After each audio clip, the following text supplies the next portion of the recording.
Alright, let's play some Jag. We've already established that the graphics weren't much of a leap for 64 bits, but graphics aren't everything. Take a look at Tempest 2000. It's an arcade-style game with a three-dimensional feel. It's really addicting and fun to play. Basically, you're in space with a bunch of 3D shapes, just shooting stuff and collecting power-ups. Funny to think that something so simple happens to be one of the best games the Jaguar has to offer. It even has some good kick-ass music. So kick-ass that there was actually a soundtrack on CD. But what's this monster on the cover? Does that ever happen in the game? Let's check out Alien vs. Predator. It's a first-person sort of survival horror thing.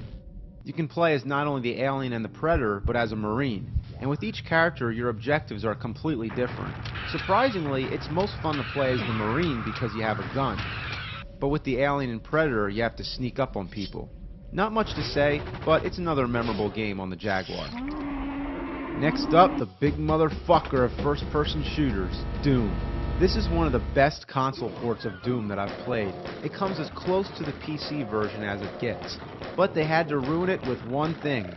There's no music during the gameplay. Really? Was there any reason not to have music? Did they run out of time? Some might consider it scarier that way, but it would have been nice to have the option. I call this one Silent Doom, so just put on some Slayer and you're all set. So I think I covered most of the real famous Jaguar games, so now let's look at something more obscure. Attack of the Mutant Penguins. I gotta admit, the name alone got my attention. But what the hell's going on? From what I understand, there's a bunch of penguins walking around. They buy tickets and then go into a transformation booth where they become evil mutant penguins. And from there, they go to the Doom scale. Yeah, the Doom scale. They jump in the mouth and then appear on the scale.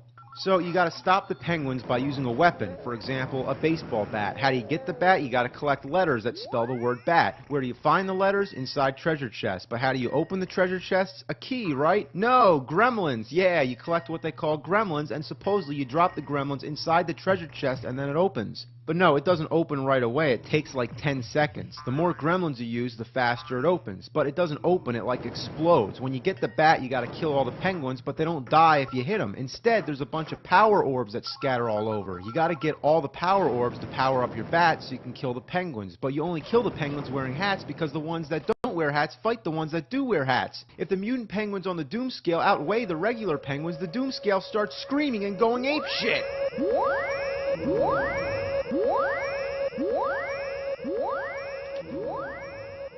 This is the weirdest game I've ever played. I mean, it's not bad if you're drunk or high or something, but how do they come up with this shit? I got it. I could come up with a game like this. How about you're a shark and you gotta shake palm trees till trains fall down, and you put the trains in an apple, and then turkeys come and eat the apples, and then the turkeys go up waterfalls, and to get them down, you have to collect monkey butts. So you drop the monkey butts on power lines, and then...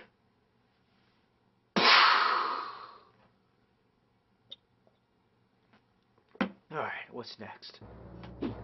Kasumi Ninja! A fighting game, and a really bad one. Most fighting games have a character select screen. In fact, all of them have that, right? Well, not this one. Instead, it's got this weird first-person sort of thing. You walk around and touch statues to pick your character. It's so awkward. How did they fuck up something as easy as the select screen? Entering the combat zone. Even worse, when playing the one-player mode, you only get a choice of playing as two characters. You have to beat the other characters to unlock them. That alone makes it more of a pain in the ass than it has to be. The game itself is pretty much a Mortal Kombat clone, with every hit making pools of blood fall down, and it even has death moves. But it's also one of those games that wimps out by censoring the violence. You have to put in a parental password just to turn the blood on. Basically, it's just a 6-digit code. But what's the chance of kids not figuring out the code before their parents do? But once it's unlocked, you still need to set the level of blood. So in case you want there to be a little bit of blood, but not too much, like who the fuck cares? Just turn the goddamn blood on.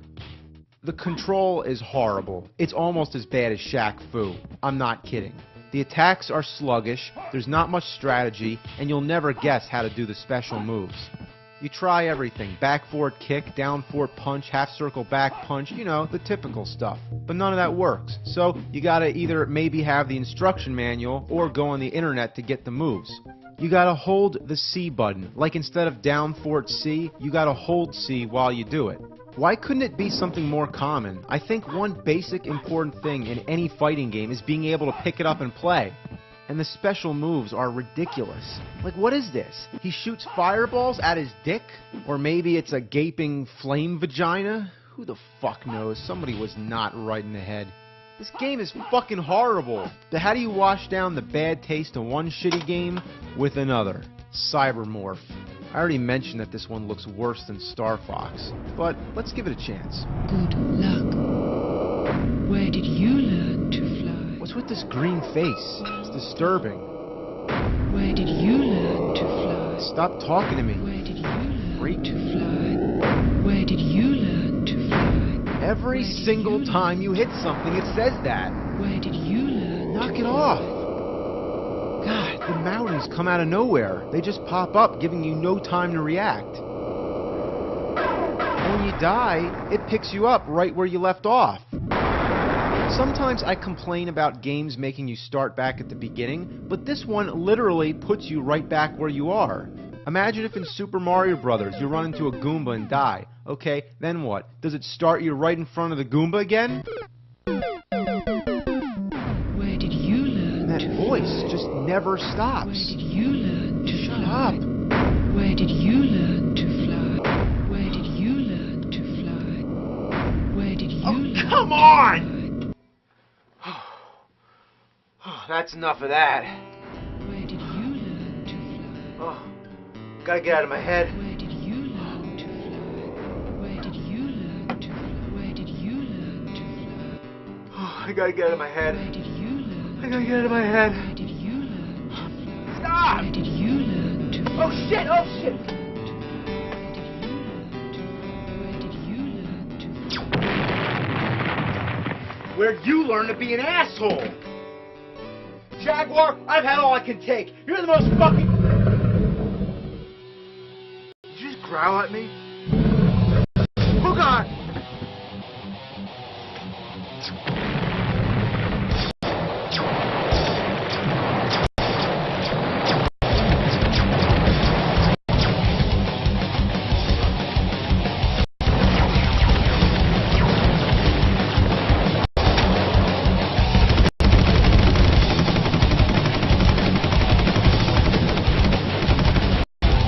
What do I do?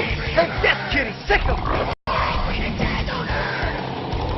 Yeah, that's a real Jaguar!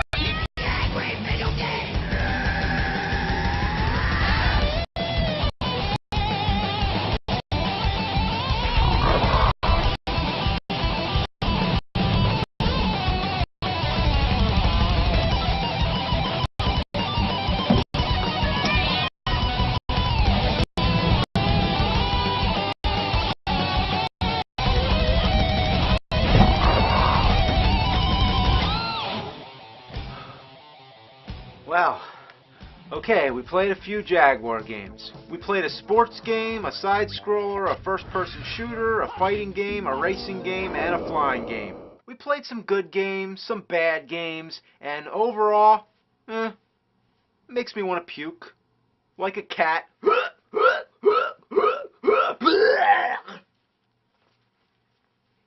And then what do? They make a CD add-on. Yeah. The fucking Jaguar CD.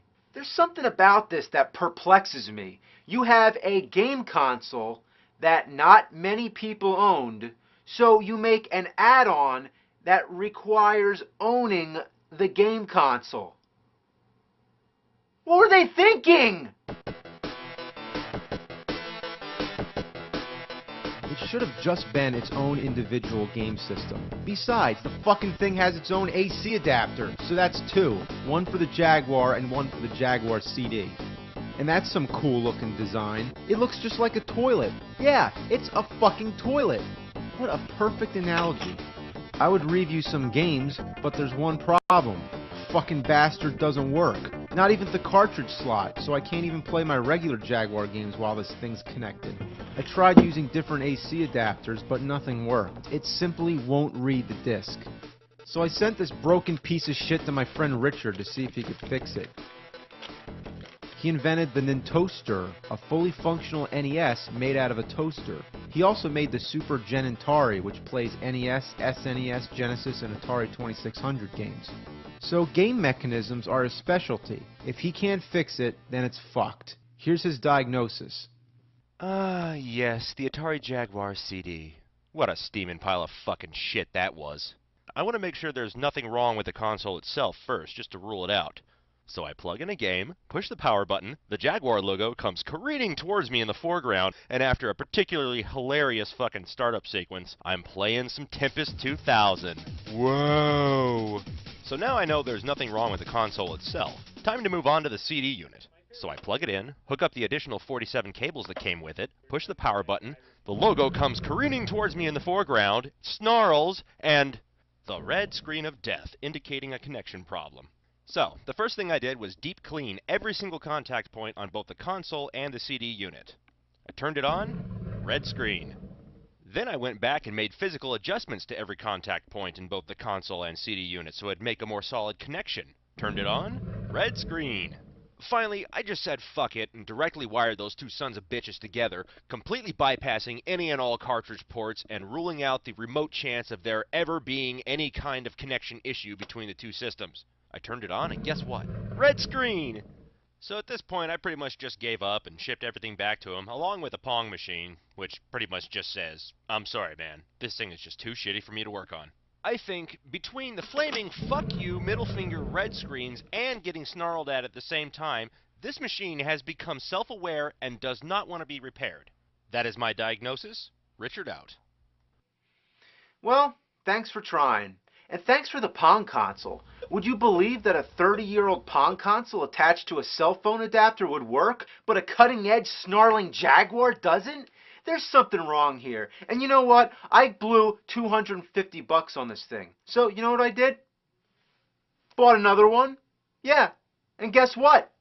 It doesn't work either. So that's about $450 total I blew on two dead Jaguars. And these things are rare, so when the only two that I can manage to get my hands on just don't work, that leads me to believe that these things most definitely are self-aware. They don't want to work. You can't make them. They just refuse to be reviewed. And I've never had that happen. So, the end. I gotta take a shit.